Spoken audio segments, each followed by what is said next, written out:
Okay, so thank you very much for having me the second time in the seminar. I give the second talk on truncated BT groups and displays. So let me briefly recall what we did last week.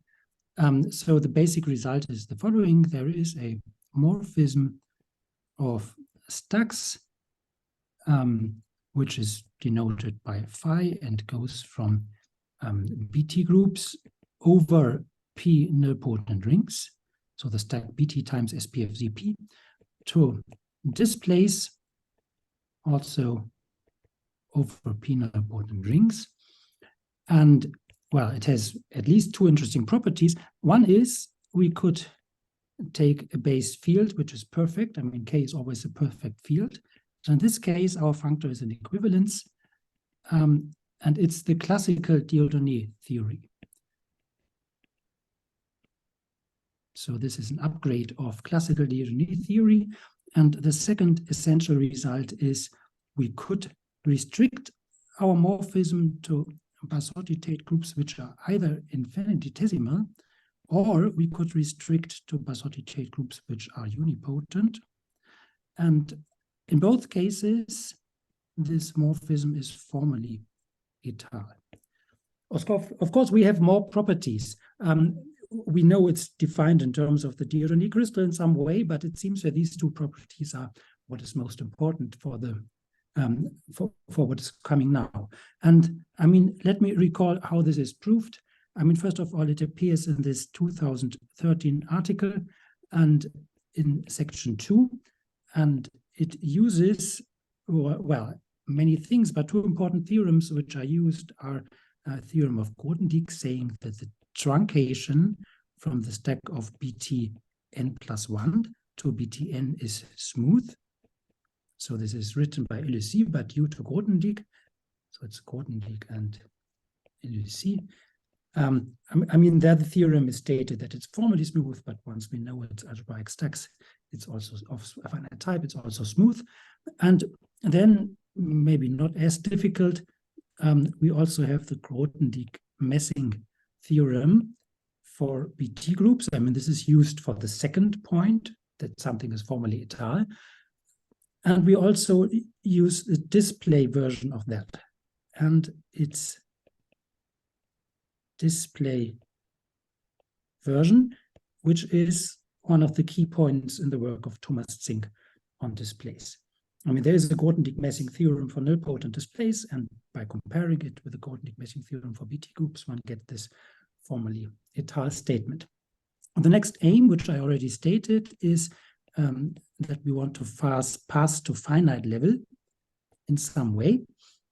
And what is easy is that we can define truncated displays. I mean, of course, if we want to pass to finite level, we need truncated BT groups, which are given to us by Grothendieck's definition, and we need truncated displays, which are not given to us a priori. But we can define truncated displays easily using matrices. And so there are two variants. We can look at the groupoids or stacks. And then, I mean, the formula we had was that displays of level n and maybe a given height and dimension can be written as the quotient stack GLH of truncated bit vectors Wn, of course viewed as a functor, divided by some explicit algebraic group ENHD, which I don't want to write down again. But we can also, I mean, one point is that displays also form an additive category, and we can also define the additive category of displays truncated of level n over a ring, and this appears in this article Lau 2016, more or less. But for some reason, on a technical level, this is not enough, and I also explained this last week. We also have the exercise to do that we find an embedding of our category of n displays into some category of pre-displays which should be an abelian category. And this is because in some point we want to take a co-kernel. This will be a predisplay, and then for some reason it will also be a display, but as an intermediate construction, we need to work in such an abelian category, or at least in my construction, it's necessary to do so. Maybe one can avoid it, but at the moment, I don't know how to do this. So, and somehow I stopped somewhere in explaining how to do this. So this is the paragraph about truncated displays. And I mean, there are many solutions to this exercise, and in some sense, it's not very important which one takes.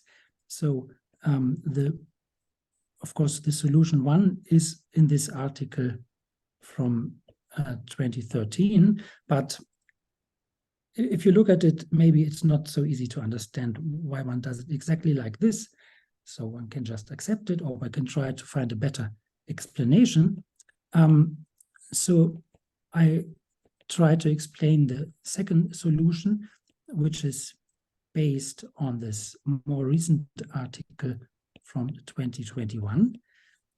I mean, this is somehow a different line of thought that one tries to define a good notion of higher displays, but then you can take these classical displays as a special case, and in particular for the understanding of truncated displays, this is helpful.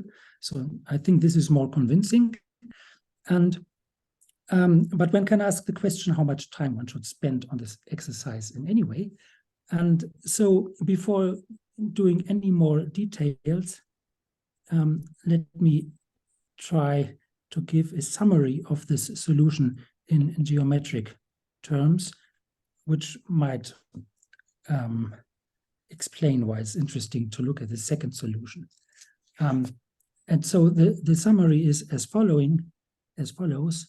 So I write X is the spectrum of our base ring, and we simply define an algebraic stack, which I call X disp n, in such a way that the category of displays, which we already know, will just be equivalent to the category of vector bundles on this stack. Well, and once we have this, of course, it's clear how we could define predisplays. For example, we can take quasi-coherent sheaves on this stack. So once we have the stack, the solution of the exercise is easy. And this is not exactly true, but I mean, we don't take all vector bundles, but only those which have a weight either 0 or 1. And then we have to explain what weight means. I'm sorry, when you write disp n, you mean disp n of R or disp n of X, yes? Because X... Neither of the two. Neither of the two. It's just a notation. It's just a notation. Or what do you mean? It's a stack X. It's some kind of... So X is not... X is our space scheme. And we want to explain, oh, sorry, maybe I know what you wanted to ask. So I'm somehow missing the X here. Yes, this is precise. Is this your... Yes. This is your question. I'm sorry. I've forgotten. Yes, sorry. So maybe I can erase this. Okay, so we can't take all vector bundles, which is reasonable because truncated displays certainly don't form a tensor category, but vector bundles do. So it can't be all vector bundles for trivial reasons. So we need some restriction. And the weight of a vector bundle here is defined using a canonical morphism, which goes from the classifying space of GM, of course, base change to X, to our stack X disp n. And so then we can take the pullback of a vector bundle to BGM. This is representation of GM. It has some weights, and we ask these weights are only 0 and 1. So then the definition makes sense. And of course, we note that from a formal point of view, there is some analogy between this X disp n and this symptomification, X-symptomification of, well, it appears in the work of Bartoluri, but it certainly goes back to the work of Drinfeld. So back then, of course, I didn't know about symptomification, but now that one has this, one can try to formulate these display definitions so that it looks similarly. And I mean, in this case, is the stack, sorry, is the stack X disp like inside of Xsyn somehow, or? I think there should be a morphism, but I'm not so sure. Okay. Basically because I don't understand Xsyn so well. Of course, I mean, this is somehow built on this X prism, and then X prism should just be Wn of X, which means we take Wn of the structure sheet. So this is something like a baby version of this prismatic definitions. It's all very explicit. Okay, so now this is maybe the idea what one wants to do, and I started also giving the algebraic definition. And maybe there are different ways to state it, but I mean, one way to state is the following proposition, which really gives complete information. So there is a unique Z-graded ring, which, as last week, I denote by WR plus. And as an abelian group, it consists of many copies of WR and also many copies of this canonical ideal.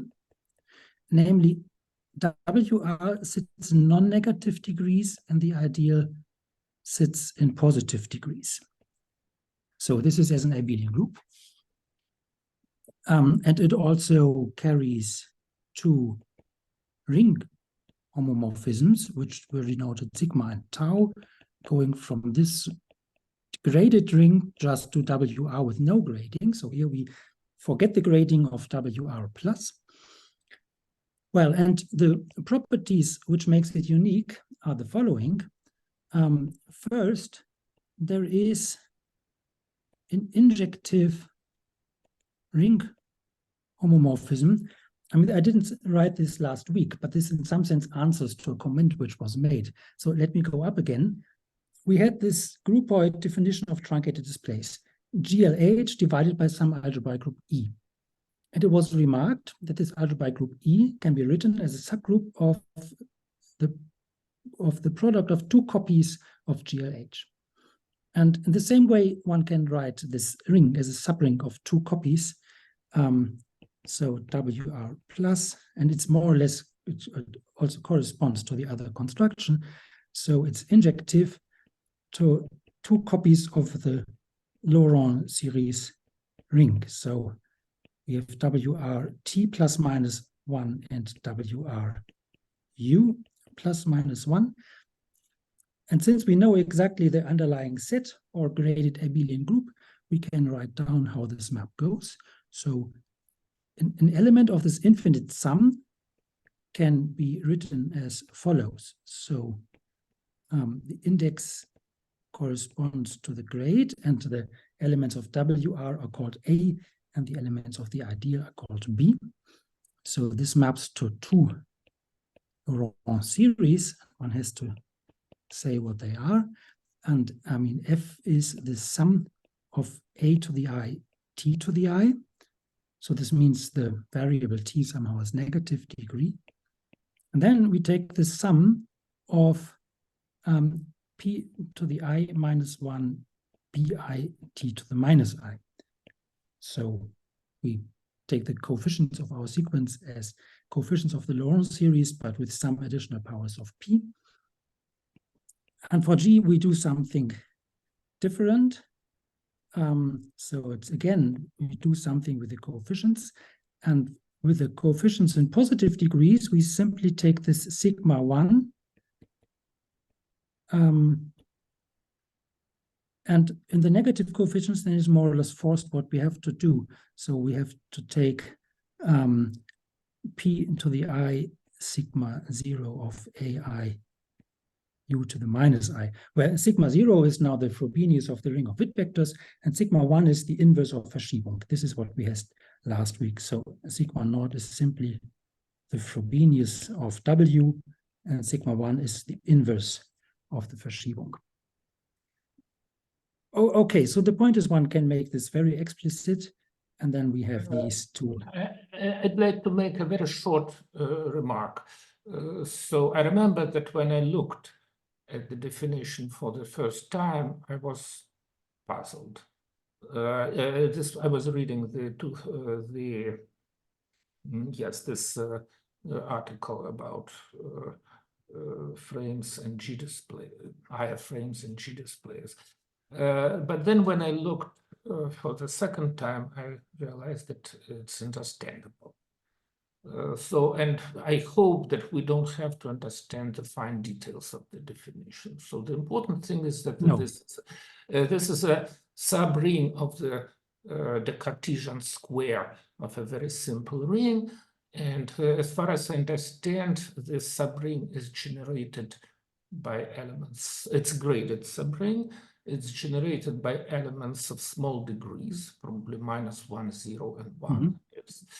And then once you know the generators, you can easily find a description, the complete set of relations. Now, if you wish, you can go the other way around and define the ring by generators and relations, or maybe just describe. Anyway, it's a very concrete object which can be understood if you are not in a state of stress. Yes, I agree completely. And in some sense, I'm almost done. I mean, one question is how one writes down this ring with some limited effort. And one way of doing so is this proposition. So we know the underlying set, and we have this embedding into a product of two very easy rings. Well, and that's it. And of course, once we have this embedding, we also want to understand sigma and tau. So sigma of such a pair F and G is G of 1, and tau of F and G is F of 1. So we can evaluate our series at the element 1, and this gives our sigma and tau. And I agree completely. So one should not, I should not continue on the details of this construction, because this is better done by reading and contemplating. Okay, so once one has this definition, I recall what I wrote last time. So now higher displays over R are pairs M and phi, where M is a graded module over this new ring, and phi is an isomorphism between these two base changes under sigma and under tau.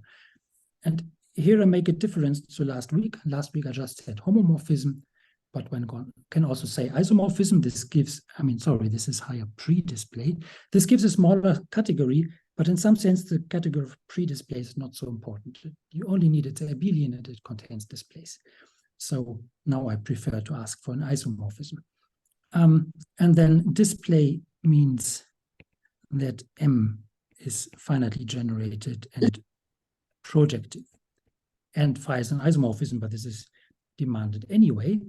And now how does it relate to the, first of all, I also stated the proposition, which is easily verified, that these higher displays, which are generated by small degrees 0 and 1, are the same as the usual displays,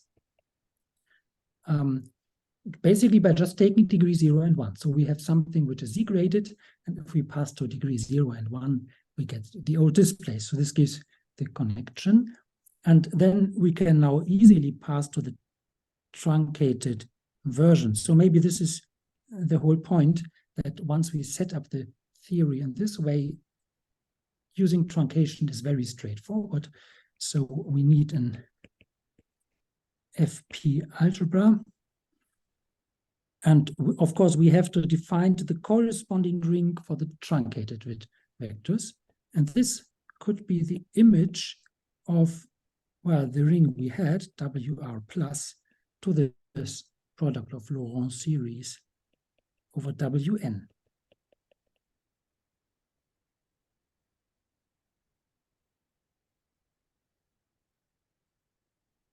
And once you have it, then you get a definition of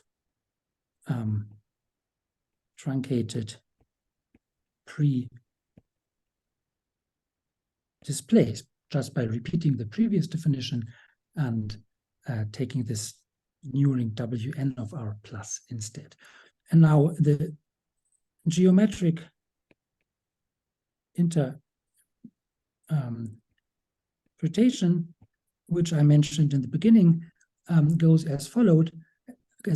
I mean, a graded ring is, of course, the same thing as an affine scheme with an action by the multiplicative group.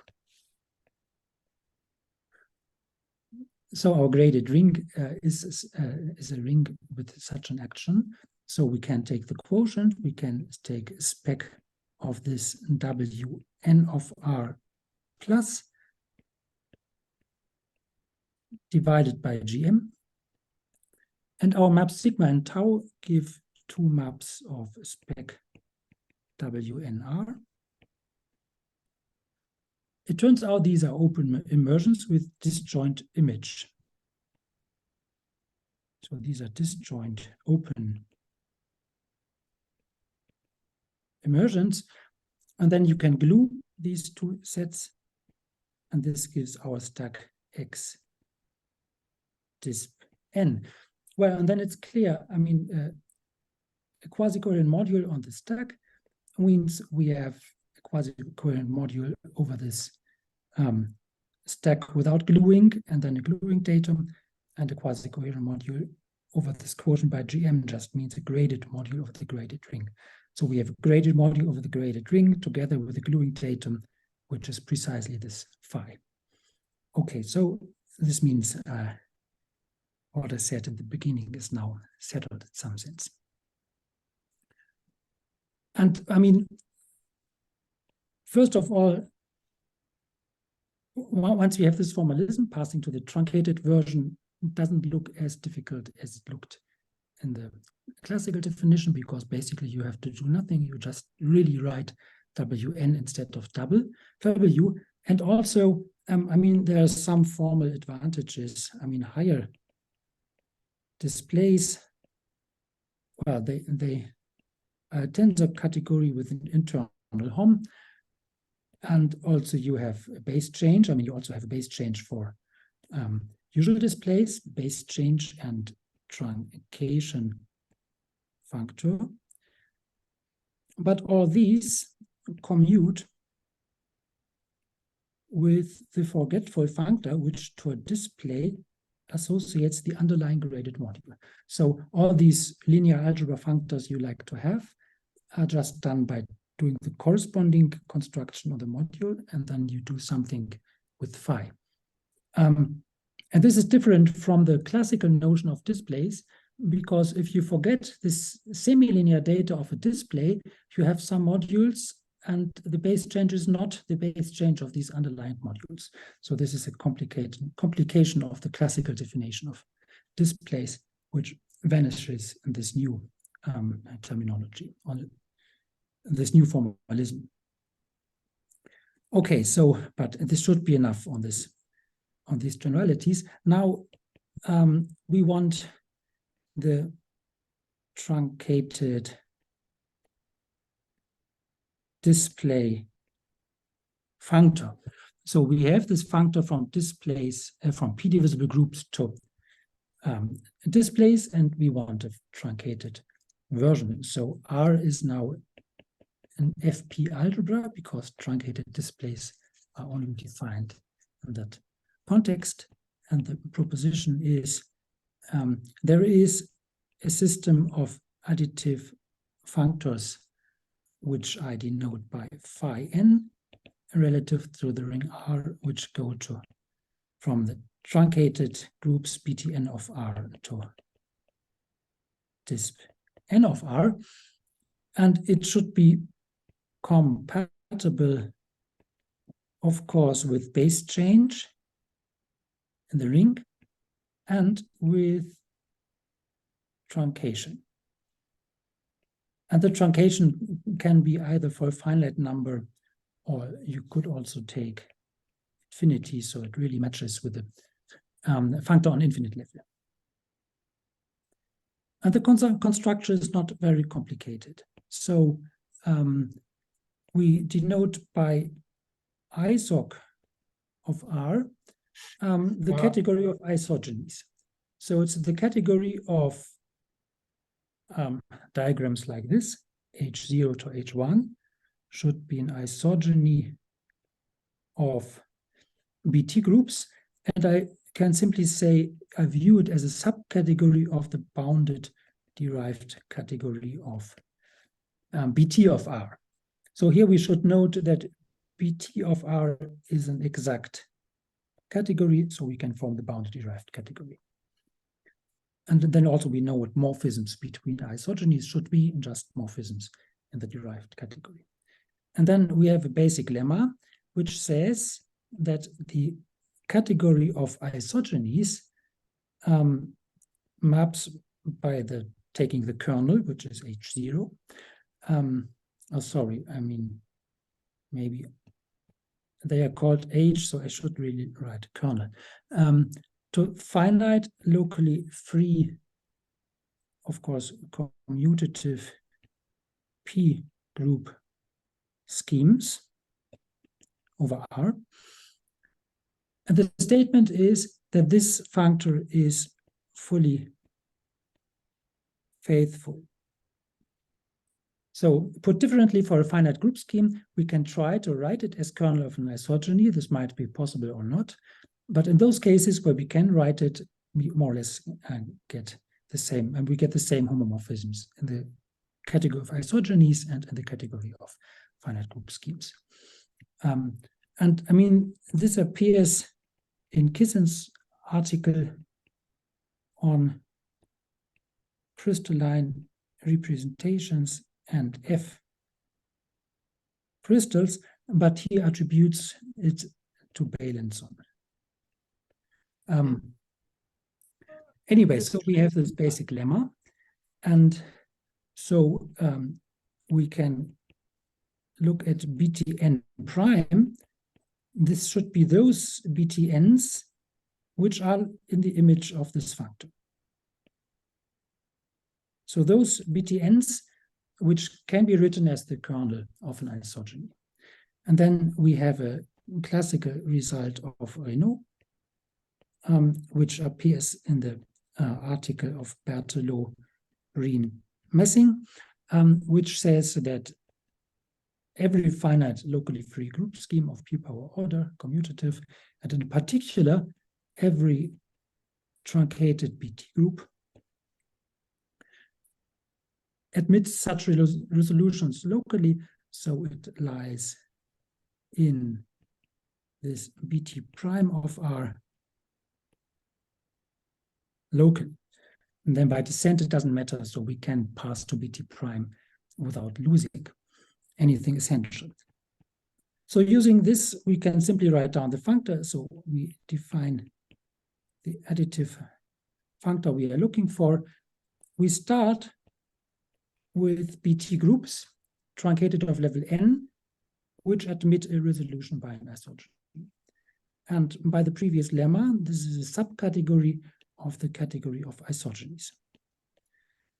Now, isogenies lie in the derived category of BT groups. So here we can apply the functor phi which we have and take the corresponding object of dB of disp R, which means an isogeny of displays, if you wish. Now we can truncate and land in the derived category of disp n of R.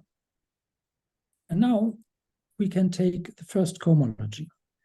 I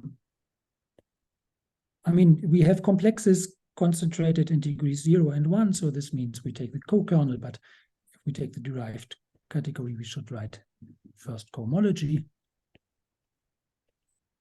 And this a priori lands in the pre-displays of level n over R. And this is exactly the point where we need some category of pre-displays. So this is our functor we are interested in, and I denoted by phi n prime. Well, and of course, the main point now to be proved is that this phi n prime of G is in fact a display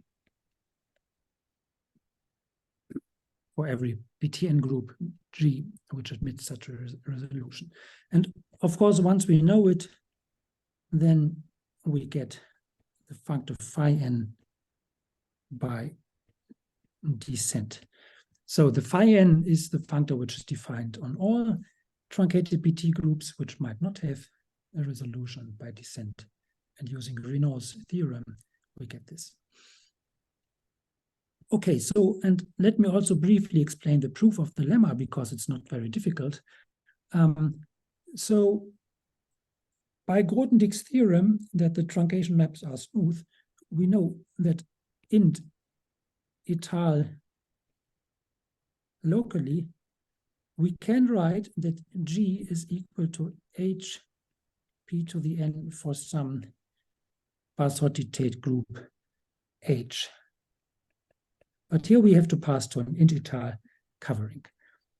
Well, and then we can use this construction of our functor. So then phi n of G, well, I mean, the isogeny we take is multiplication by p to the n. And so in the end, it will be the co-kernel of tau n of phi of h, p to the n, tau n of phi of h. But I mean, this is a map. I mean, this tau n phi of h is a truncated display of level n. So it lies over the ring of Witt vectors Wn, and their p to the n is 0. So this is the 0 map. And then we simply get tau n of phi of h. Of course, this is also what we want to have. I mean, the functor should be compatible with truncation, but it comes directly out of the construction, and this is a n-truncated display. And now, why can we work int etal locally? So we, of course, have to use some type of descent.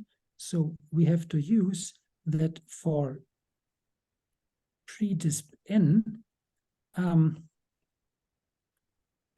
the property being a display is int etal local. So if it's true after passing to an int etal covering, then it's true. And this is based on the following lemma, which appears in the work of Lange and Zink. If R to R prime is etal or int etal by limits, then Wn of R to Wn of R prime is also etal. I mean, this is not true for flat because the ring of Witt vectors is not does not behave nicely, but for etal morphisms, it's true. And then it also is true for the graded rings, and one can use int etal descent. Okay, so this is the definition of the truncated display functor. In some sense, it's very easy. Once you have a notion of truncated displays, and once you can take co-kernels, as in this construction, using this derived category argument of Bailinson and Kissen's work, it's very straightforward. Can I ask a question? Yes, of course. So does this same argument then show that to any finite locally free peak power order group, you can associate a pre-display? Yes, of course. Okay, and then, but is it not true that that has to be a display?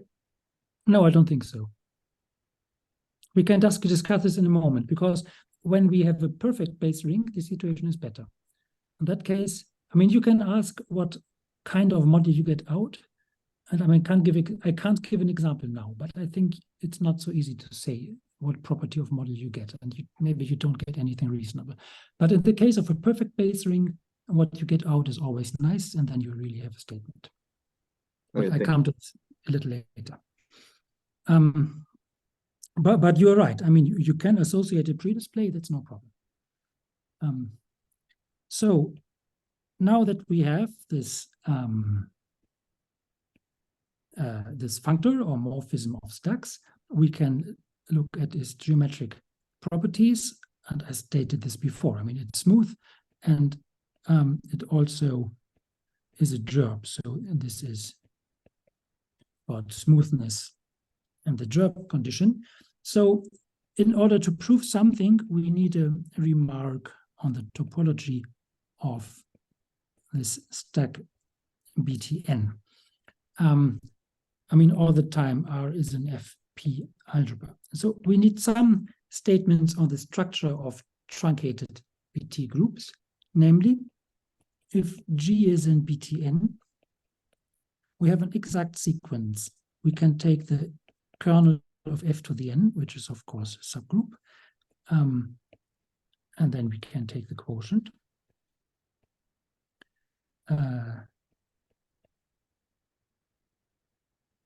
And this sequence is functorial, and it's an exact functor. And this will be used in some places. And we can also exactly say what the degrees of these groups are. So this is P to the NH, if H is the height. And this is P to the ND, and then this is the complement. So I always write the height is the dimension plus the codimension. So we have the sequence. And when you say degree, you mean order, yes? Yes, maybe I should say order. Yes.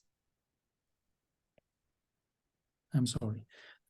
So we have this canonical sequence, and one very important group is the following explicit group. So we have the same numbers, and GCD is Z mod P to the N to the C direct sum mu P to the N to the D. And now we need the notion of ordinary groups. And here we state that the following are equivalent. So in the sequence, the first part could be the dual of an étale group. And then an equivalent statement is that the second part is étale. I mean, the sequence is self-dual. So if you pass to the dual group, you get the dual sequence. And so these two statements are somehow similar. And you can ask that the geometric fibers of G are the standard groups. So they should be GCD. And you can also ask that FPPF locally, G is isomorphic to GCD. So these things are all equivalent. And if it holds, then G is called ordinary. So in other words, there's basically one ordinary group, namely this standard group. I think there is a more standard notion of ordinary abelian variety. For instance, in the case of elliptical curves, this means not super singular. And is it true that this is essentially the same notion? So an abelian variety is ordinary. Well, an elliptic curve is ordinary if and only if the corresponding BTNs group are ordinary. Yes, this is true. And I mean, you can see it, for example, by the third point. I mean, if you have an elliptic curve and you look at the p torsion, so it suffices to take n equal to 1. If you look at the p torsion of an elliptic curve, either it has no geometric points, which means not ordinary, or the geometric points are Z mod P. And then you necessarily have as a group scheme Z mod P product mu P. I mean, over the algebraic closure. So this is exactly the usual notion of ordinary.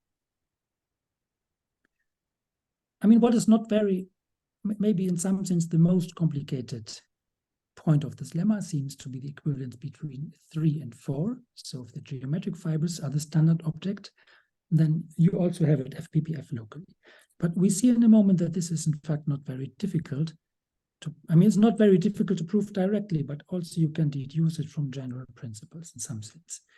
Because, I mean, I said I wanted to say something about the topology of the space, and there are two statements we are interested in. The first is, now we can look at the ordinary locus, so all points which are ordinary. And this is open and dense. And even more, since there's only one group, of course, we can say what it is. I mean, it's the classifying space of the automorphism groups of this GCD, and also this automorphism group is very explicit. So this is a very explicit stack. And once you have this statement, if it's an open subset, and if it has only one geometric point, then automatically it's the classifying space of this automorphism group. And this means that FPPF locally, every group in this open substack is isomorphic to GCD. So these points of the lemmas are then very formal, without knowing what these groups actually are. And the second statement is in some sense opposite to this. So assume now that our number D, the dimension, is really positive, and then we can look at the infinitesimal locus, BTN infinitesimal inside BTN. This is closed. I mean, this is always true, but if the dimension is 0, it's the empty set. So it's closed, and the opposite of dense. I don't think there is an official word, but I call it codense. And this means more or less it contains all closed points. And what we need is that if we have such a situation, if we have an open substack U in BTN, which contains all infinitesimal points, then U is everything. And this means precisely that our locus contains all closed points. So this behaves somehow like the closed points of the spectrum of a local ring. There you also have this corresponding statement. Okay, so I don't want to prove this in detail, but I want to explain how it's proved. So we use the following theorem, which is due to Franz Orth, and which is a conjecture of Grothendieck on Newton polygons. So it appears in Orth's article asterisk 298 from 2005, and it says the following. Maybe this is well known, but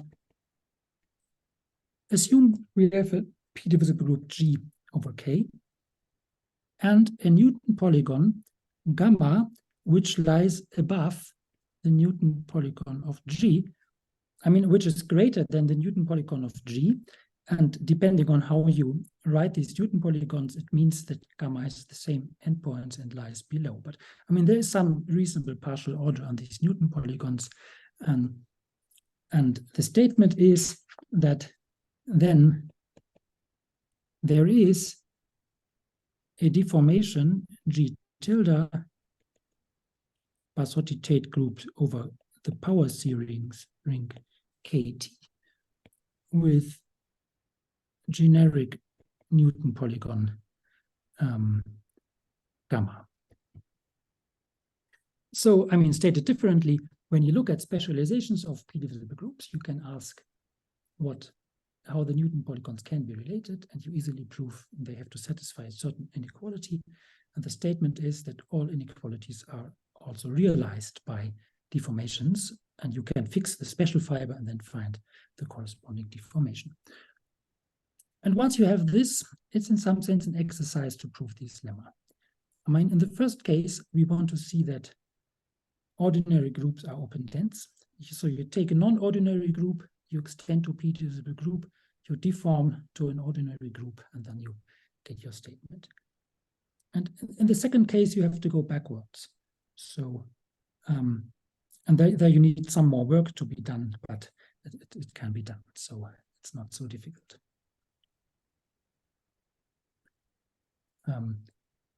Well, now we know something about the topology of this space BTN, and now it's not very difficult to prove smoothness. And I mean, the main ingredients in smoothness is the second lemma on the infinitesimal locus, and the statement from last week that our functor on infinite level is formally étale when restricted to infinitesimal groups.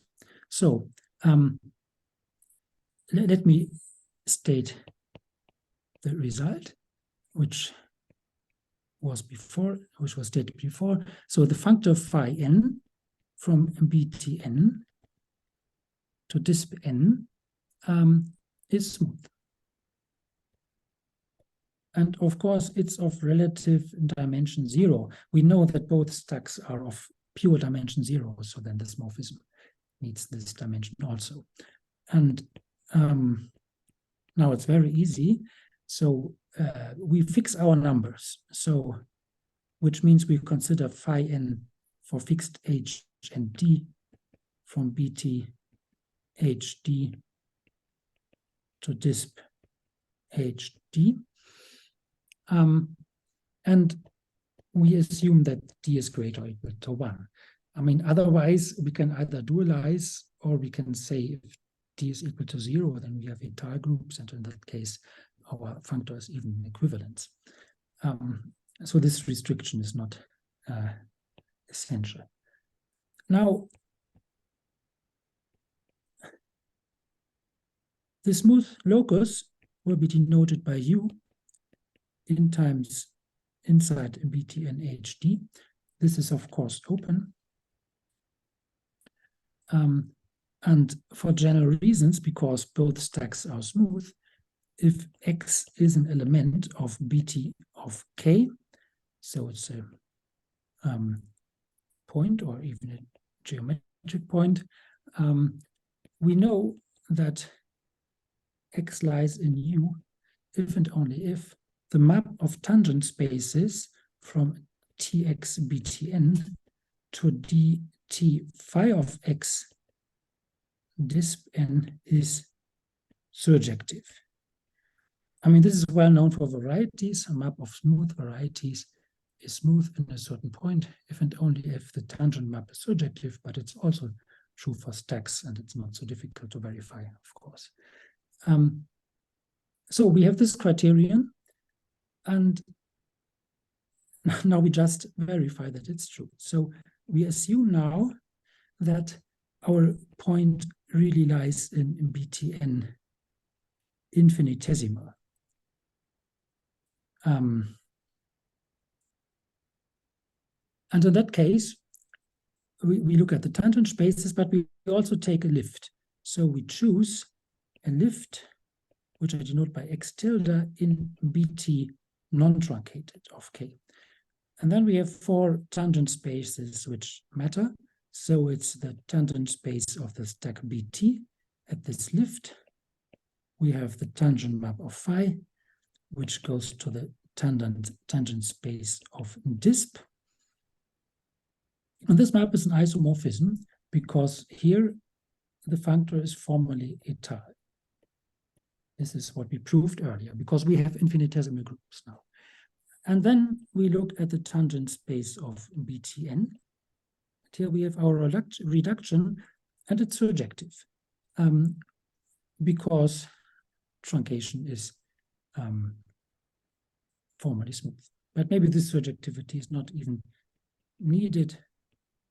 It's only the second surjective is needed, but truncation is formally smooth in both cases. And then, of course, our tangent map must be surjective. Okay, so then we know that Bt infinitesimal lies in U, but now we have this lemma 2, which implies U is all of Btn. So the smooth locus contains all infinitesimal groups, and this means it's everything. So, yeah. I mean, in the beginning, I said that in principle, everything is very simple now. Once one has this functor phi, all steps are somehow very straightforward, and there's not very much one has to do.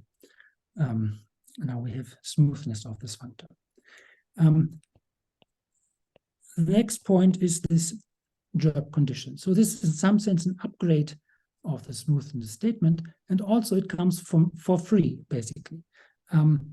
So recall that a morphism of algebraic stacks, x to y, so this is a morphism of stacks, is called a gerb if, well, let me call it like this. If sections exist locally and are isomorphic locally. So for every object of y locally in the base, one can find an inverse image. And if we have two inverse images locally, they are isomorphic. And now the gerb has a commutative band. So one can speak about the band of the gerb. And in general, it's maybe a complicated notion due to the non-commutativity. But we have a commutative band if the following, if we have an object of the first stack, we can consider the group AX is the kernel of the automorphisms of our X maps to the automorphisms of our image. I mean, these are sheaves or maybe even group schemes. And so the kernel is also a sheaf or maybe even group scheme. And this should be commutative. Okay, so we can ask if this condition holds. And if it holds, then these AX come from a group sheaf A on Y. So a priori, this is something defined on X because it depends on the object of X. But if it's commutative, then I mean, the descent is by inner automorphisms and these vanish, so it comes from Y. This is the generality on the definition of gerb. Now, we want that our morphism is a gerb with commutative band. And, I mean, it's clear what the band is. So if G... Sorry, what do you mean by AX come from group A on Y? Yeah, by pullback. So, I mean, if you have an object of X, it means you have a morphism from spec R to X, and then we can compose to Y. And our group is something over R, and it comes by pullback from something over Y. Oh, I see. Thanks. So in other words, a priori we have it on X, but it descends to Y. Okay, so we do exactly the same thing. We have to look at the automorphisms which are trivial on the corresponding image. So, I mean, in the article, I write out 0 of G, and this is the kernel of the sheaf of automorphisms of G to automorphisms of the associated display. Okay, so a priori, this is a group scheme. And I mean, what do we know a priori? Our functor is an equivalence on geometric points, so this group scheme also has to be infinitesimal because it has trivial geometric points. But a priori, it's a group scheme.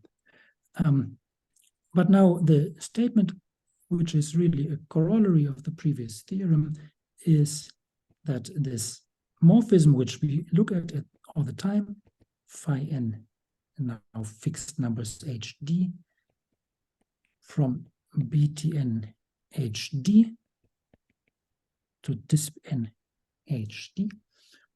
So this is a gerb banded by a commutative and infinitesimal finite locally free group scheme, which we can call ANHD. And of order P to the NCD, whereas before C is H minus D. So we have it quite explicitly. At least the numbers are quite explicit so far. Well, as I said, this is quite formal, using all the geometric properties. So at this point, we don't need very much about the definition of BT groups or displays. So first of all, we know that this phi n is smooth surjective. Well, this means the smoothness condition of gerb is the surjectivity condition of gerbs is satisfied. So locally, we find this means if we start with the truncated displays, locally in the Étale topology of the base, we find a truncated BT group which gives this truncated display. And what is missing is if we have two truncated BT groups with isomorphic truncated displays, then locally these two BT groups should be isomorphic. I mean, maybe locally for the FPPF topology. And so I mean, using the stack formalism, what do we have to show?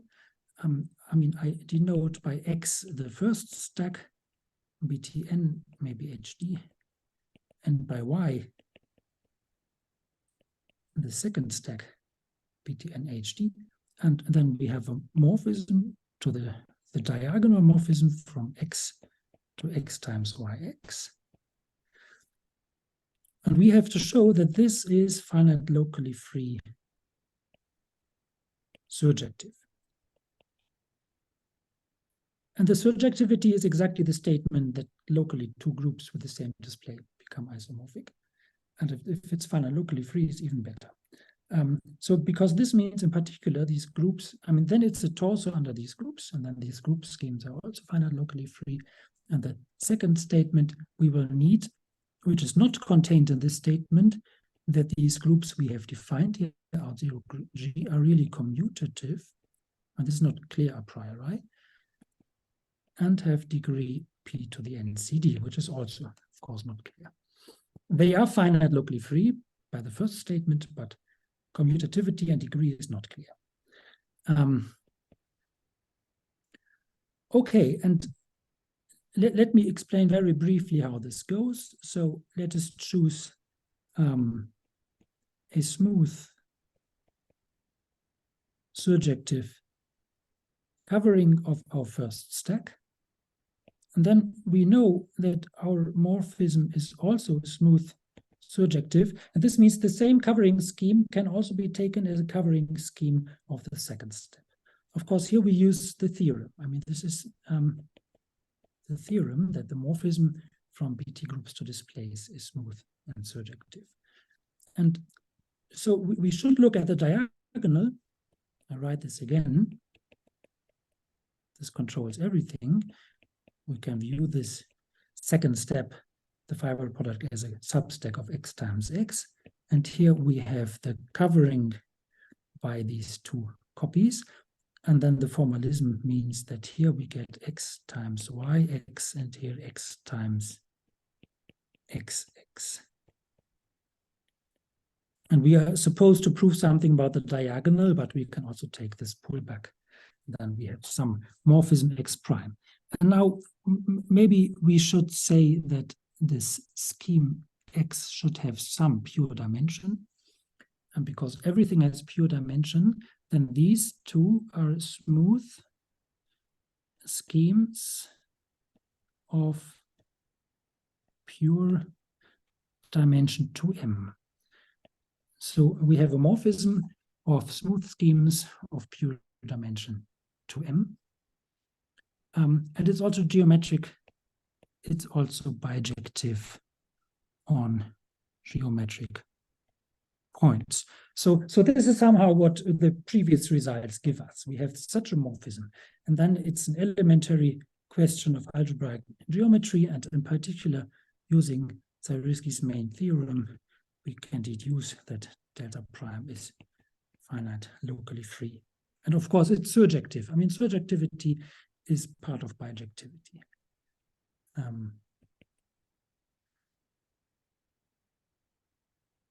Yes, and then we have proved this point 1, that the diagonal morphism has all relevant properties. And so may I ask a question? Yes. So are you saying that there is the following general theorem in the theory of stacks. Suppose you have a smooth morphism between algebraic stacks, let's say of finite type.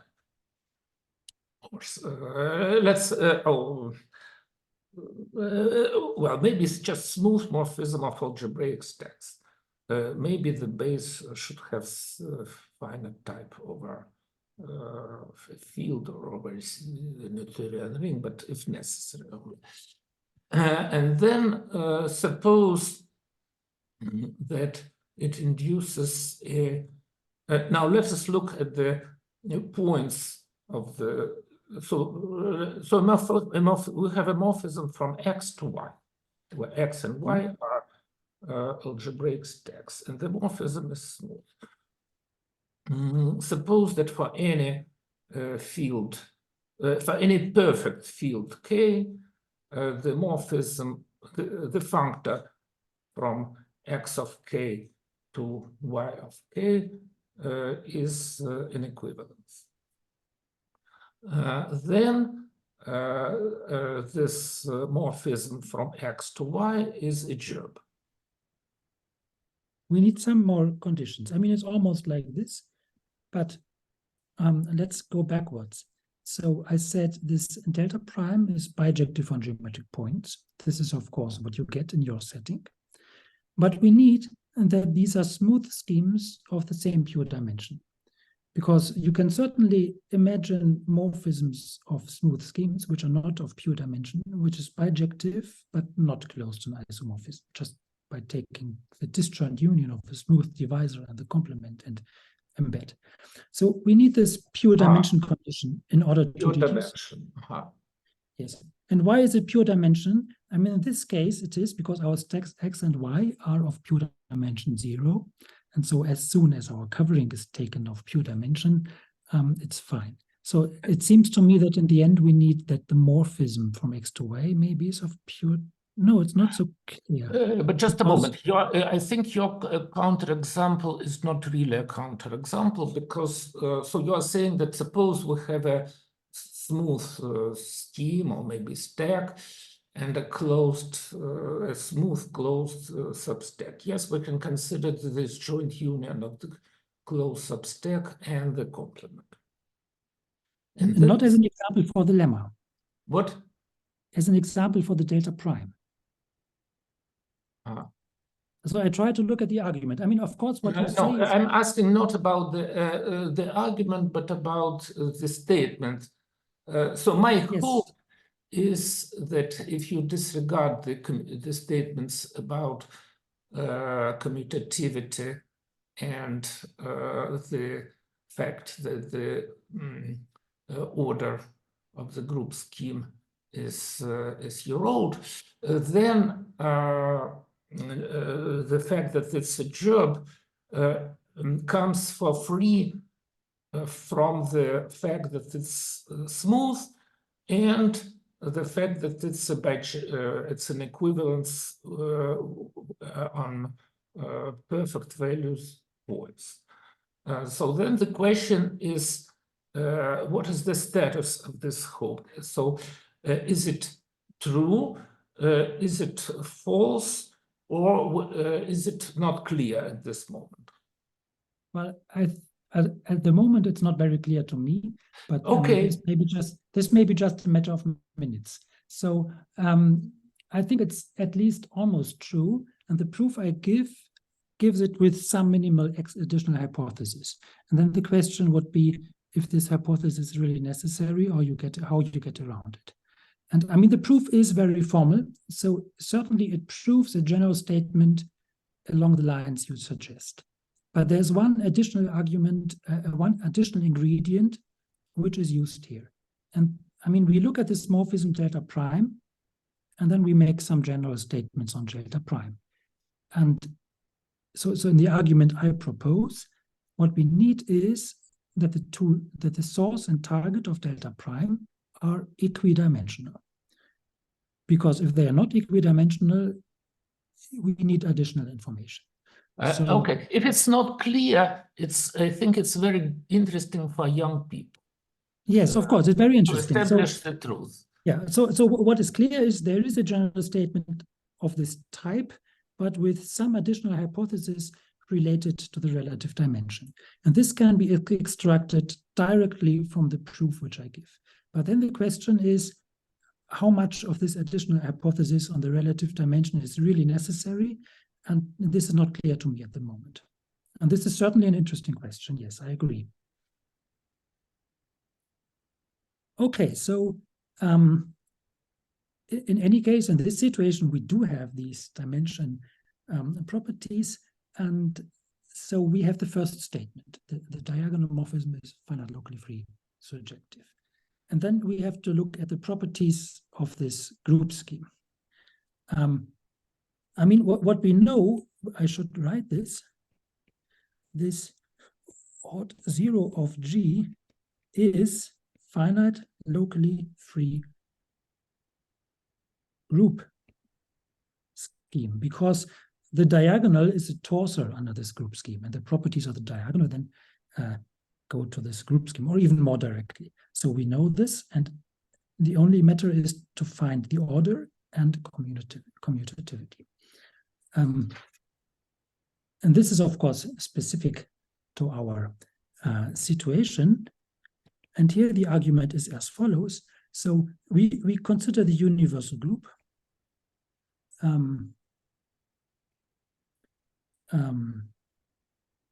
So, I mean, this is over the stack BTN, or maybe BTN HD. Wait, sorry, is the statement that the diagonal is a torsor stronger than what we have proved, or is it? No, it's, I mean, the diagonal, formally, the diagonal is always a quasi-torsor. I mean, the diagonal somehow means the sheaf of isomorphisms of two given BT groups with identity on the display. And a priori, the diagonal is a quasi-torsor, which means what you don't have is non-emptiness. And as soon as you have non-emptiness, it's a torsor. Oh, I see. Thanks. Yeah. Okay, so we consider the universal group. Of course, it's sufficient to look at this one. And now our condition, so this condition we want to prove here, true, commutative, and degree. It's a closed condition. And we know that BTN ordinary in BTN is open and dense. And then we can check it on this open set. And this means we only have to consider the group G is equal to GCD, which is our specific group. I wrote it above, so I don't have to write again. I'm sorry, it takes a while. Yeah, it's here this specific ordinary group, Z mod P to the N and mu P infinity to some powers. Well, and in this case, everything is very explicit. So in this case, we just compute directly that this group of GCD is mu P to the N to the CD. I don't want to repeat this. It's very explicit. And this has the right order and it's commutative. So then this corollary on the Gerb condition is proved. Now, I mean, at this point, one, of course, can try to continue description of odd 0 G. I mean, when I wrote this article, I didn't know how to proceed here. But I mean, as we now know, as proposed by Drinfeld in his recent archive something, 06. I mean, there are different recent articles, but just this one, we can describe it even more precisely. And let me explain this very briefly, because I feel, I mean, it's not my result, but it somehow belongs to the story. So, I mean, the beginning is we have an injective homomorphism from odd 0 G to the sheaf of homomorphisms. or endomorphisms, but inside this, the kernel of f to the n. And we simply map an automorphism to alpha minus identity. It's clear that it's a homomorphism, and I mean, why does it lie in the f to the n kernel? We have to show that f to the n is 0 on odd 0g, and this is also a point which I didn't observe. I mean, this, once you say it, it's clear, but I didn't observe it. I mean, this is clear for GCD, because GCD is an explicit group, and there we see what it is, and it's annihilated by the Frobenius. And then, because this is a closed condition, it also holds in general. And then one can also observe that this hom is, I mean, a homomorphism which is annihilated by f to the n necessarily lands in the f to the n kernel, and it factors over the quotient by the f to the n kernel. And again, we have f to the n. So this is a general lemma, that we have this equality. And the statement is that this is, in fact, an isomorphism. And this is, again, very formal. So once you have the idea to write it down in some sense. So it fits into the general theory that once you write down something, it's easy to deduce from what you have before. First, we can, I mean, let me call this H of G. You can look at the Lie algebra. And this is simply the tensor product of the Lie algebra of G and the Lie algebra of the dual. And yeah, I mean, yeah, it's not so difficult. So maybe I should not prove this at the moment. Or maybe I write it very briefly. I mean, if A and B are finite locally free group schemes, you can look at the sheaf of homomorphisms from B to A. And of course, you can also write this as bilinear maps from B times the dual to GM. And then the idea is that you just derive this. So the Lie of the hom of BA is then the Lie of the bilinear, but somehow you can take in the Lie into the GM. So this will then be bilinear of B times A dual with GA. But then we know what the homomorphisms from A star to GA are. So these are homomorphisms from B to Lie A, because homomorphisms from A star to GA are Lie A, and then you do it again. I mean, Lie A is a vector group, and so this is Lie B star tensor Lie A. So, I mean, there are some details missing here, but in principle, I mean, this type of looking at the Lie algebra and homomorphisms to GA is, of course, a very old statement in the context of these finite group schemes, which you find, for example, in the work of Messing or so.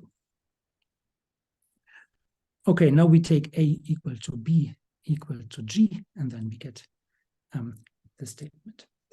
And then the key lemma in this context is assume that J is a morphism from A to H. So this is a morphism of affine group schemes with the following properties. So A should be finite locally free of order P to the n times R. H should be something which is annihilated by F to the n. So as in our example, it's the same letters as in our example. And then we want to look at the dimension of the Lie algebra of H. And this should be at most R. And I mean, you can ask what the statement means, but for example, you can ask it at geometric points. And then the statement is that then this is an isomorphism. Okay, this is not difficult to prove. I mean, if you write it down, you can prove it. And we have all the conditions. I mean, our A is now the, now we take A is this out 0 G. We know its order is P to the n CD. So this means our number R should be CD.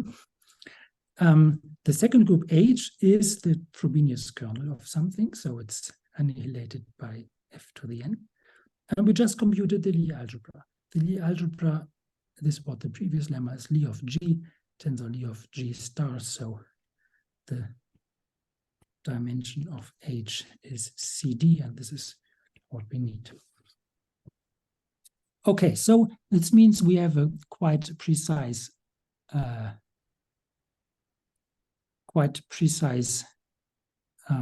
I mean, I should write the consequence. Out 0 of G is equal to G mod G Fn G Fn Fn. And maybe one should also know that this is in some sense not the end of the story, because this does not give the group scheme which we have on the target of the gerb, but it means it's pullback to the first space. So since this group scheme is commutative, the general theory of gerbs tells us descends to the target. So this is something defined over BT, but it descends also to the displays. So we also have an explicit, we should have an explicit description in terms of displays, but I will not say anything more about this at the moment. Okay, so this is somehow maybe as much information as one can get about this morphism phi n using these techniques of my old article and some extensions by these new arguments in the same spirit. Now we can try to go back and ask for the consequences for infinite level. So, I mean, recall the construction of the functor first used infinite level, and then we did some truncation to pass to finite level. There we have finite, have stacks of finite presentation, and therefore we can use geometric arguments. I mean, in particular, the Zariski-Main theorem to prove something, and then we can take the limit and go back to infinite level and try to see what it gives us. And there are two interesting cases. I mean, the case A is that we take perfect rings. So, I mean, this is in my article, this paragraph 6. And so we have the following theorem, which was proved before by Gabber, but unpublished, and it's due to Berthelot for valuation rings. And now we are close to an answer to the previous question, what happens for general finite group schemes. So first here we have the statement on the infinite level. If R is perfect, then BT of R is now an equivalence to disp of R. And disp is just the usual category of projective Dieudonné modules. So projective Dieudonné modules over R. And projective means projective as a module over the ring of bit vectors. Of course, you can't ask for free modules because R modules which are projective might not be free in general. Okay, so this equality or equivalence is an elementary linear algebra statement. And I mean, what is the reason? It's very simple. If, say, some morphism of schemes is a torsor under an infinitesimal group scheme, then you can ask for the perfections about the perfection, and this will be an isomorphism, simply because the perfection of this infinitesimal group scheme will disappear. And you can apply this to, so apply this to presentations of BTN. And then you write the stack as usual as a quotient for some groupoid, and the groupoids will become isomorphic after perfection. And then you have it for BTN, but you also get this for BT in the limit. So this is in some sense an easy consequence. But then, as was mentioned before, now we can really pass to a nice statement for arbitrary finite group schemes. So again, if R is perfect, we can look at commutative finite locally free P group schemes over R. And these will now be equivalent to finite Dieudonné modules. I mean, and a finite Dieudonné module will again be MFV, where FV equals P equals VF, etc. F is semilinear and V is semilinear on the opposite.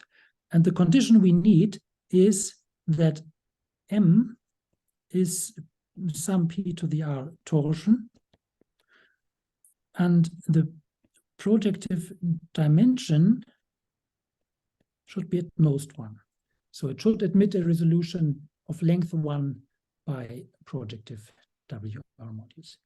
Of course, in the classical case, this is always true because W of K is a discrete valuation ring, and every module is of projective dimension at most 1.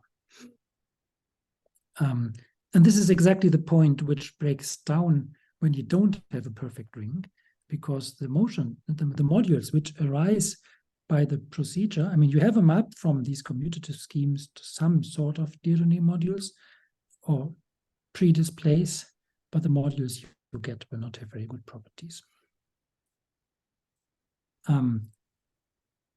Okay, and the proof is, again, quite straightforward. So we use this argument which was attributed to Kissin and Beilinson before, plus the following analog of Renaud's theorem.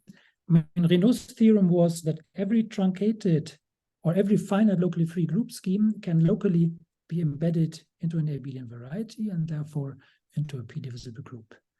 And now the statement holds also on the other side. Every finite Dieudonné module is the co-kernel of an isogeny of projective Dieudonné modules, I mean, locally in spec R. So if you start with a finite Dieudonné module, locally you can write it as a quotient of a projective Dieudonné module. Well, and then the kernel will automatically be projective because we have this condition on projective dimension at most 1. And so then we have an isogeny of Dieudonné modules, and you can go back to the p-divisible groups, and it's easy to complete the proof of the corollary. Okay, so this is the first consequence on infinite level for perfect rings, that you have somehow a very complete answer. And then now we can look at the general case. And here we have the following remark, which was mentioned by Drinfeld earlier. So we can pass to infinite level, and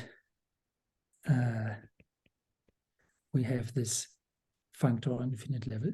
And this is also a gerb banded, well, by the group scheme A, which is the projective limit of the group schemes AN we had before. So you may call this a pro-finite group scheme, although one has to be careful what exactly this should mean. I mean, you might ask for surjective transition maps, and this is not what we have here, but the transition maps, depending on the group scheme, can be surjective or not. So in other words, in this limit, something strange can happen. And I mean, this is exactly the key lemma which we have here. And it appears also in this old article, but there is a better proof in the more recent article by Zink myself from 2016, and there it's in paragraph 4, which means it says the following: assume we have a BT group, and we want to know whether this projective limit of out 0g, so I mean this is the limit out 0g p to the n is 0. And this holds if and only if all fibers of G are infinitesimal or unipotent. I mean, recall, this fits well with the preceding statements which we know. We know that the restriction of the functor to unipotent groups is an equivalence, and also the restriction to infinitesimal groups is an equivalence, or at least formally étal. Maybe we haven't seen equivalence so far, but in the end we will know it. So in that case, this group scheme, which is somehow the obstruction to being an equivalence, will vanish. And so the statement is that this is the precise condition. And it's also, I mean, the proof given in 2016 is also very elementary. And it's closely related to this precise description of these out 0 group schemes. So let me just say this direction is elementary.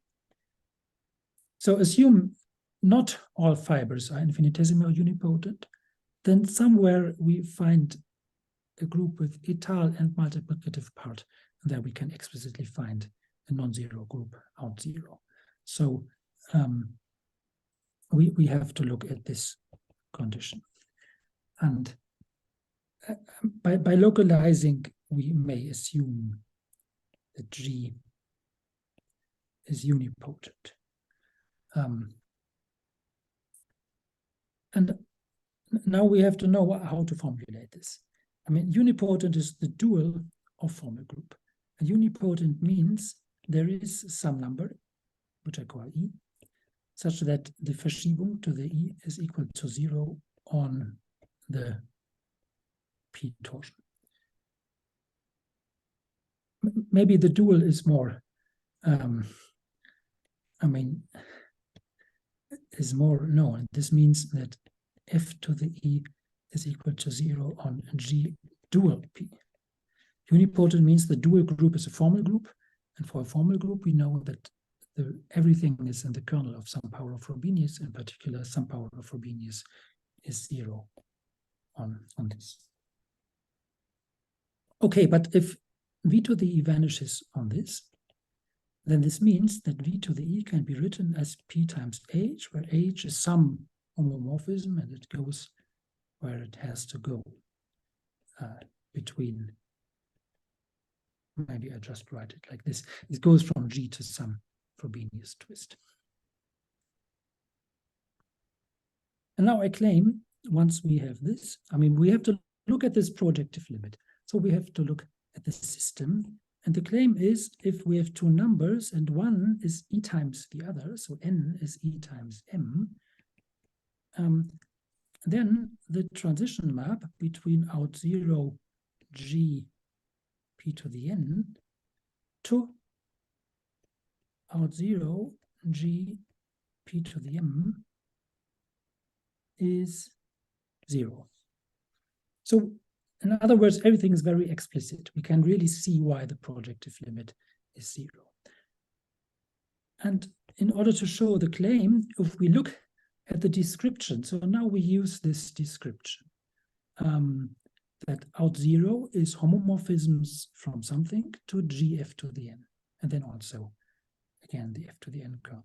But somehow, what we really have to see is that in the target we have gf to the n, and if we analyze what happens, we can translate our statement and say that the map multiplication by the difference p to the n minus m to gm f to the m should be 0. So this is an elementary translation. But now we see that the Frobenius kernel is the same as the image of the Verschiebung.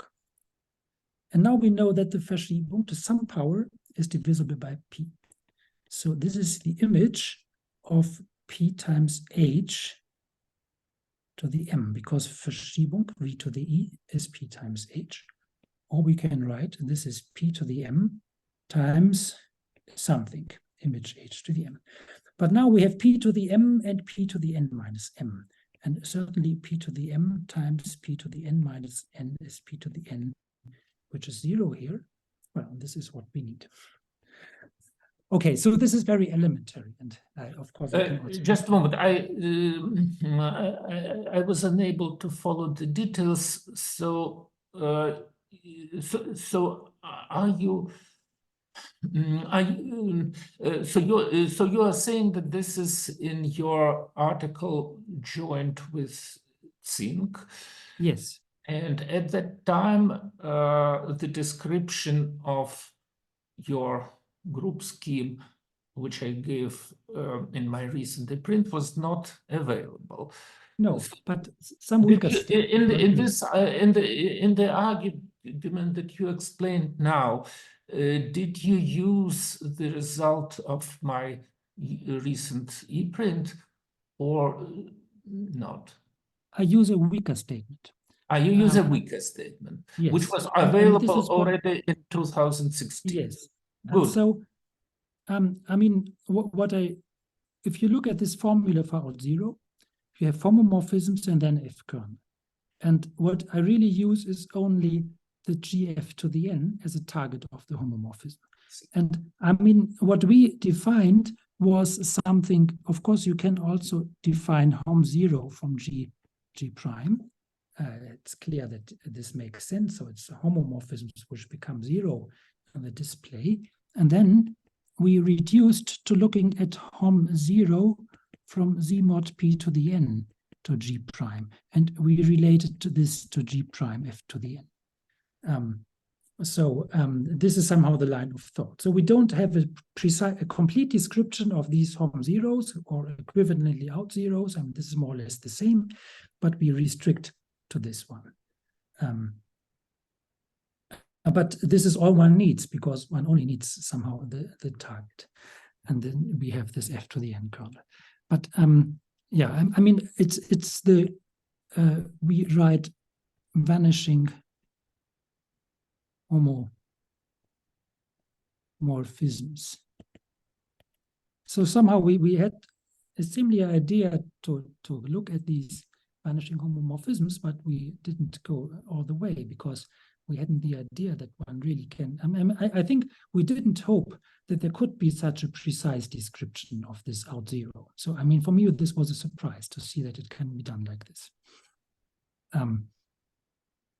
Okay, so yes, so this is the lemma. This out 0 of a BT group, which is the limit of these truncated out 0 groups, is trivial if and only if all fibers are infinitesimal or unipotent. And in the more recent article from 2016, one gets an explicit argument which is related to a pre-version of this precise description of this out 0 given by Drinfeld. And now it's easy to deduce the result that BT inf is isomorphic to disp nilpotent. I mean, it's an equivalence. And now, I mean, this is over ZP. And so, I mean, I haven't been very careful about the question if I'm over ZP or over FP. And now I want to be careful. So this holds in the generality where one expects it to hold. So this is over SPF ZP. And first, we have the theorem of Grothendieck-Messing. This reduced to this following statement over spec FP. And here the point is, I mean, the Grothendieck-Messing theorem, and this is something which I mentioned last week. It requires some idea with divided powers. And if we apply it to arbitrary BT groups, we need nilpotent divided powers.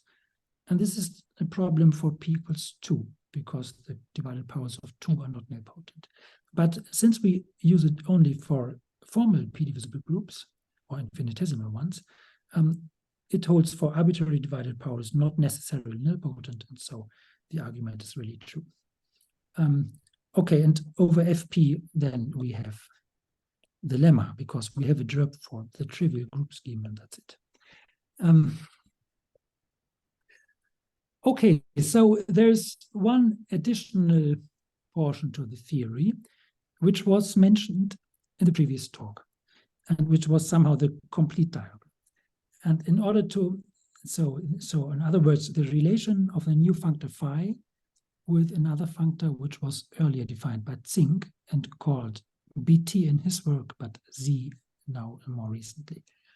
And as a preparation, we need a different sort of coverings, namely Noetherian coverings of the stack BT, or maybe restricted to spec ZP.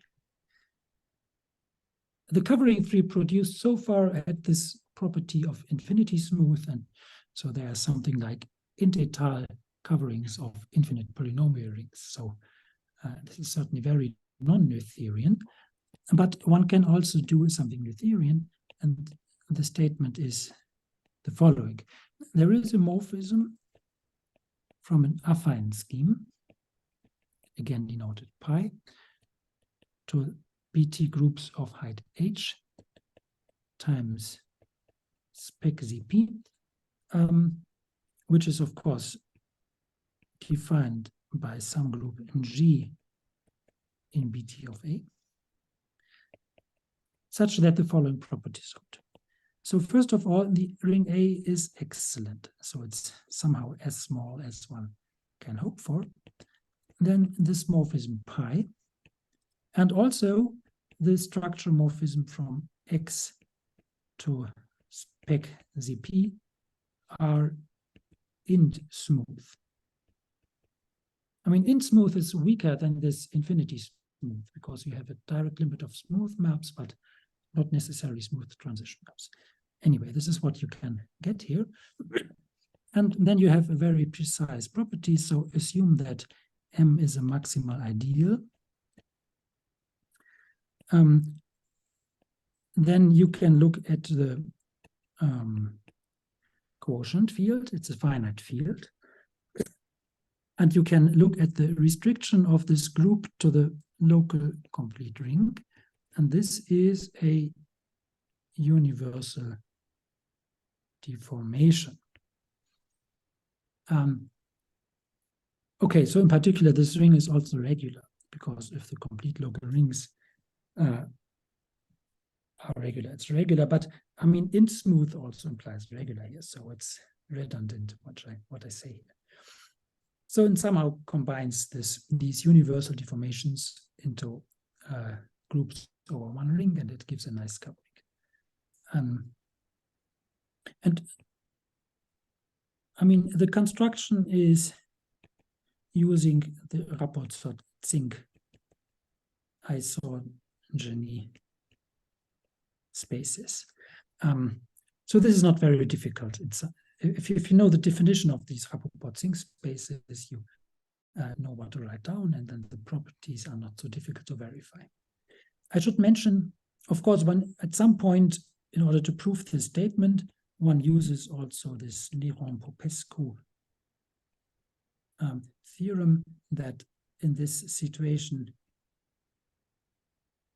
in smooth is related to geometrically regular. So a map between Noetherian rings is in smooth only if it's geometrically irregular.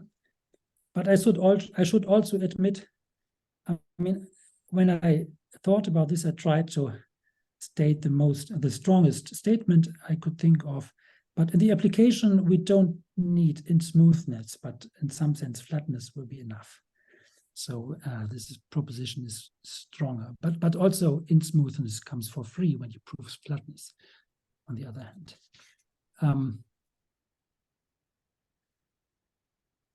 Okay, so this can be done in some way. And now we can try to relate this with this functor due to zinc, which was denoted by Z. So again, this appears in this 2013 article in section 8. And here the theorem is, which was mentioned earlier, that if we consider the composition with this new functor phi from Bt to disp, and then take Zink's functor to formal groups, then this is simply the formal completion.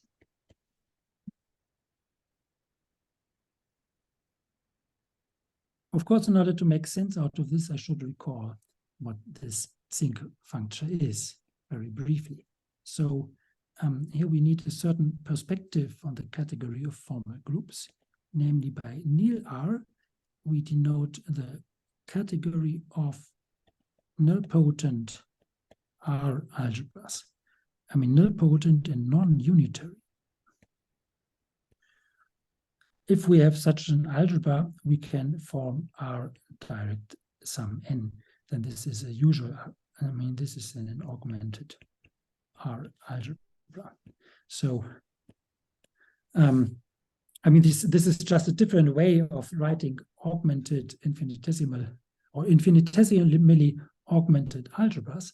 But the point is that commutative formal Lie groups over R are then the same as functors G from this category to abelian groups, which are exact, of course, additive functors, which are exact, and then you can define Lie, and this should be a finite projective module. Okay, so this is one way to say what a formal Lie group is. It's an exact functor on this category of nilpotent algebras, so that the Lie algebra of the functor is a finite projective module. And this definition is convenient to define the functor Z. Namely, we have the following theorem and also definition of Zink, which says, assume that M consisting of these four parts is a display. So M1, F1 is a display. Then the statement is there is a group G, and this is the definition, it's called Z of M. And it's determined by the following exact sequence.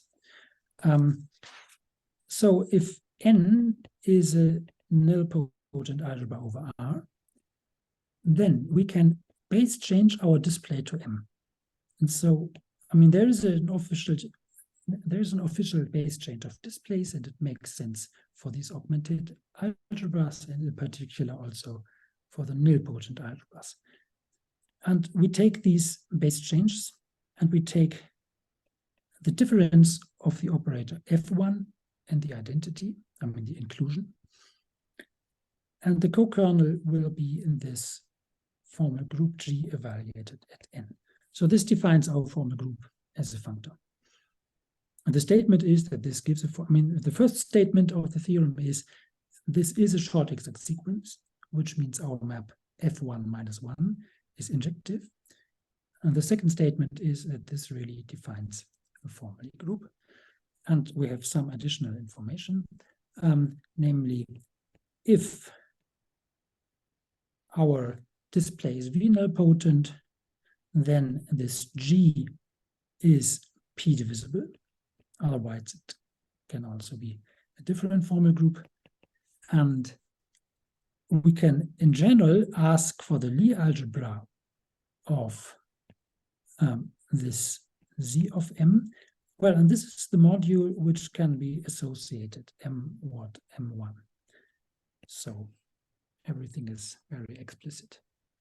And this is in Zing's main article on the display of a formal pre-divisible group. Okay, so now we know what the statement of this theorem is. And the first part of the proof is to verify it for infinitesimal groups. So the first part is the proposition that the theorem holds if the group is infinitesimal. Now, we should note, we know that for infinitesimal groups, our functor phi is an equivalence. And for different reasons, we also know that Zing's functor Z is an equivalence for infinitesimal groups. So if we want to prove that the composition in one direction is the formal completion, which here is just identity, we can also take the other direction. So what we should look at is the following. We start with a display, which is nilpotent. Then we go to a BT group using Zing's functor, which is infinitesimal. And then we use this new functor phi, which goes to display again, which is nilpotent. And we have to prove the composition is the identity. So we have to show phi Z is the identity. And here we have to use the main result of Zing's theory. So, I mean, for infinitesimal BT groups, we can use the Dieudonné crystal, evaluate it at the ring of bit vectors, and then we get to Dieudonné modules. This has somehow be the starting point of the whole talk I gave here. And the definition of phi is such that we have a commutative diagram like this. So here we have a functor which is called epsilon, which means we forget the F1 of a display, we just keep the F, maybe the V. The statement has been that the functor phi is uniquely determined by the property if we forget F1, we get the functor which is given to us by crystalline Dieudonné theory evaluated at the ring of bit vectors. So this commutes by definition. And now here we also can look at this forgetful functor. And then we have the following theorem, which is due to Zing and which is one of the key results in his work on displays, which means that this Dieudonné functor composed with his functor is in fact the forgetful functor.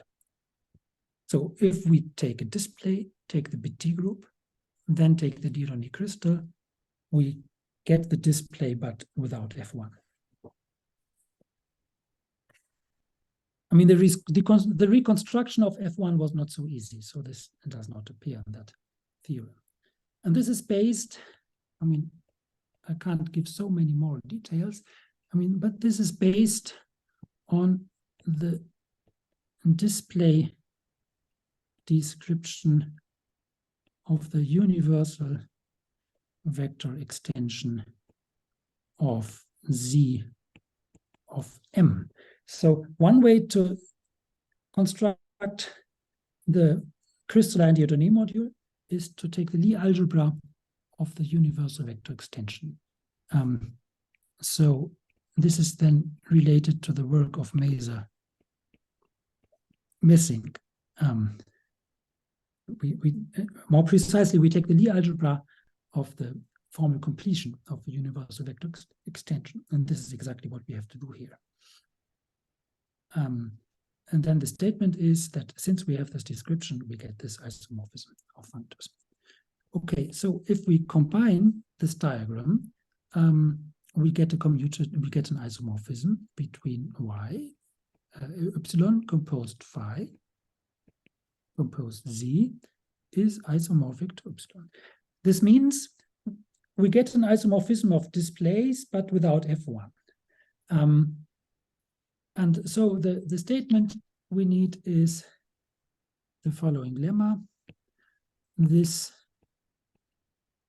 isomorphism preserves F1, which means that phi composed z is isomorphic to identity. So if we start with the display, take the group, and then the display, we haven't changed anything. Okay, and what is the idea? We use a presentation spec A to BT times spec ZP as above. And I mean, this doesn't help us because we want something for infinitesimal groups. But we may also assume that A is J-adically complete. I mean, this corresponds to some group G over A. And G restricted to the quotient is infinitesimal.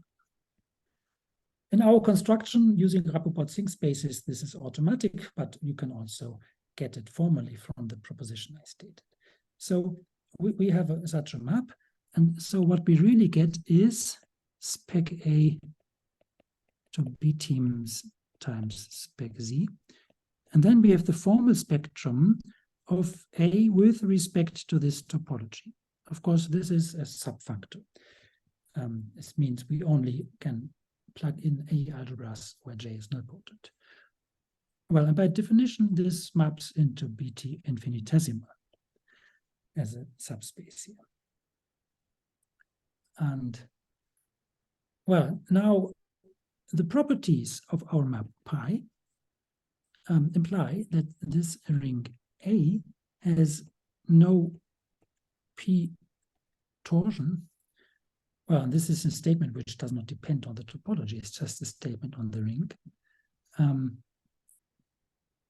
this means the F1 of displays over A is unique. So if we forget F1, there's a unique way to recover it. And this means in some sense the lemma is true over SPF A, J. And certainly we use here the trivial fact that disp of, now I should be precise in some way,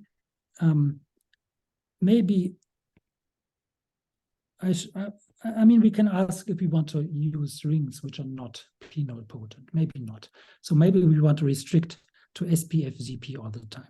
But then we can look at two topologies on our ring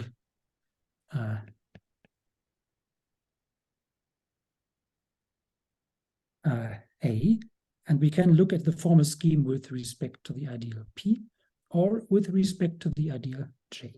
And this is the same because we are just doing something with the ring of its vectors. But the same is true for formal groups. And also the same is true for P-divisible groups.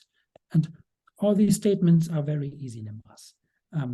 Because basically we have we describe these objects by projective modules, maybe infinite sequences of projective modules over the base ring, and it's not sensitive to the topology.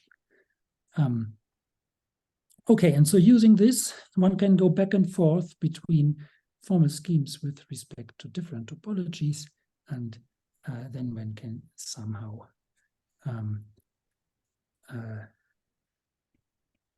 conclude. So, I mean, let me write this. We had this proposition, and this should be proved now. We had the proposition. So we have the theorem that the composition of our new functor phi and the old functor z is formal completion. Then I state the proposition, this holds if the group is infinitesimal. Here we can use Zink's theory and finally get it. In the end, we need this lemma. And so now here we have maybe a new remark. We have all these equivalences, and I don't have so much more time, but the isomorphism, which I want to prove, Z composed phi is isomorphic to the identity. In general, so we have these 3 points, and here maybe we use point 1 and then it uses point 2.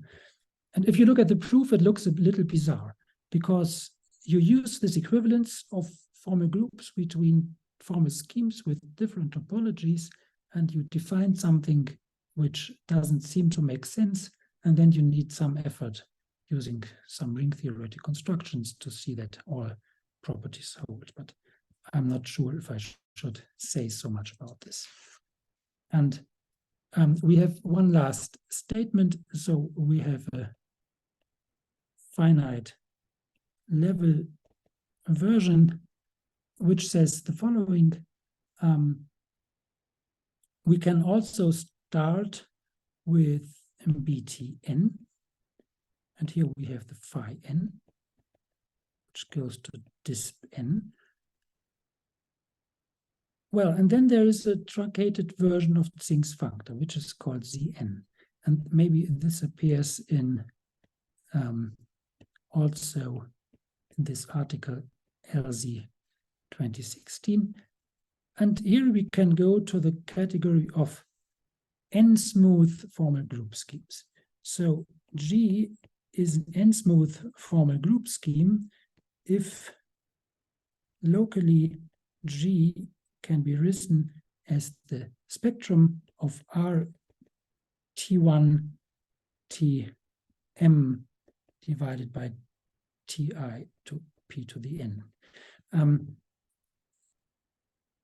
And Zink's functor immediately gives also such a functor.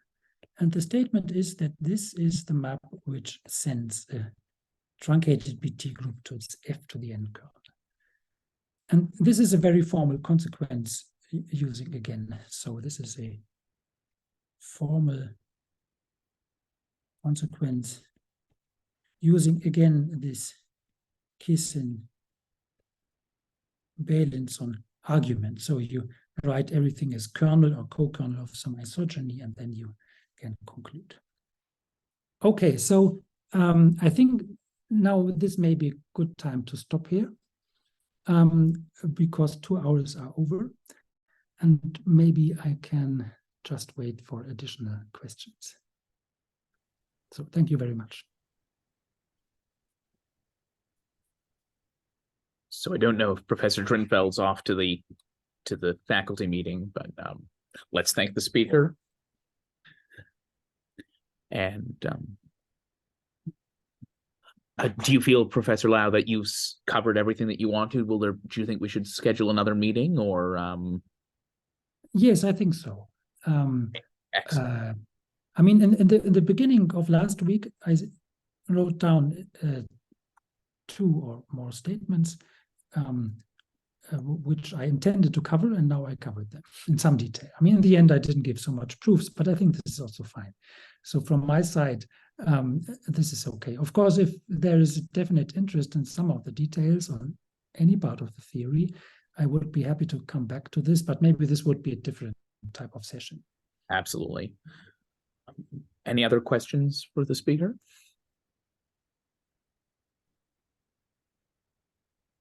All right, well, let's thank the speaker once more, and thank you so much, Professor Lau.